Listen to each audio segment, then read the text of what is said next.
You're going to want to order seed potatoes from a good seed supplier. If you just go to the grocery store and purchase some potatoes, chances are they've been treated to inhibit sprouting. And so what you want to do is definitely get a good seed potato. We have German Butterball, which I like because it's great for baking and mashed potatoes. I've also got a blue potato, which I also like because you know, it's a little different. You're not going to find these at the grocery store. Also good for frying, baking, and then making some nice potato chips. Initially, when you get your seed potatoes, what you'll want to do is put them on a windowsill. You know, put them in a place where it's 60 to 70 degrees and get some sun, and leave them out there for about a week. That will start the sprouting process.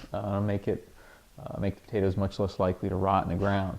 About, I would say, 24 to 48 hours before you go to plant them, you're going to want to slice them like I did here. You can see I've cut pieces, and what you want to do is you'll slice them into pieces to where you have at least 2 eyes. Now this one's got, you can see here, this one's got about 4 eyes on it, but you want to leave at least 2 eyes. That's where it's going to sprout from. If you slice them and then put them directly in the ground, chances are you may run into issues with them rotting out. And when you go to handle them after before you plant them, the eyes are really delicate. So if you just throw them in a bag and handle them roughly, chances are these can be ripped off fairly easy. So be real careful when you're handling them. So we're going to plant our seed potatoes. Equipment-wise, materials, we've got hand trowel, metal rake, and long handle shovel with our wheelbarrow full of compost. And then of course we've got our seed potatoes. Now I went ahead and raked the mulch back, so and then I placed my seed potatoes about 12 inches apart or so. You can place them anywhere between 12 to 18 inches apart, which is fine. As far as timing goes, we're planting here, it's towards the end of April, almost May, and you'll want to plant. You can plant as early as 2 weeks before your last frost date. So our frost date is early May, so we're pretty good timing.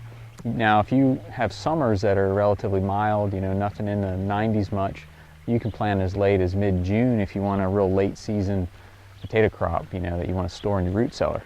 So the way I'm going to plant these is I'm going to go ahead and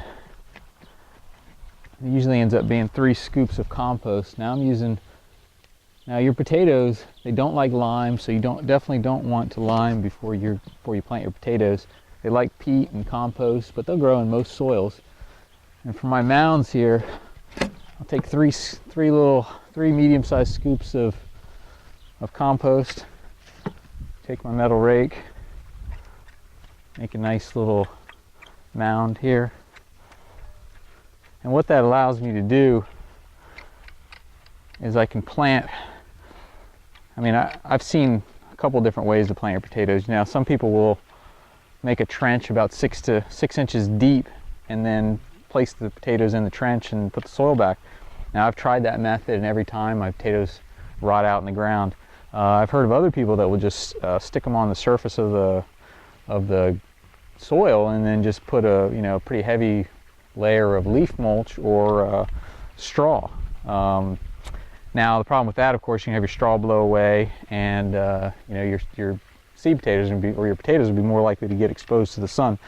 So in this method, I found works pretty well for me, because not only do I get to plant my potatoes deep enough, but with the mounds, the excess water will run off and they won't just sit in the heavy water and rot. So we've got a mound, pretty easy, and then we'll take our hand trowel. Nice thing about the hand trowel is it actually has a little inch depth. So here I want to plant about 4 inches deep. So we'll just make, a nice, and it doesn't have to be exact. It's not really, if you plant it 3 inches or 6 inches, it's not going to be a big difference either way. If you do plant them more shallow, chances are you'll have to rake the soil up as they come up, because you don't want the potatoes to be exposed to the sun. So now we have a seed potato here, and what you'll want to do is the cut piece, the part where I've cut, that's going to need to face down, and the eyes will need to face up. Pretty simple. Backfill your soil, connect the soil to the seed potato, and then we're good to go. The last part I'll need to do would be to just push the mulch back over when I'm finished to, inhibit the weed growth.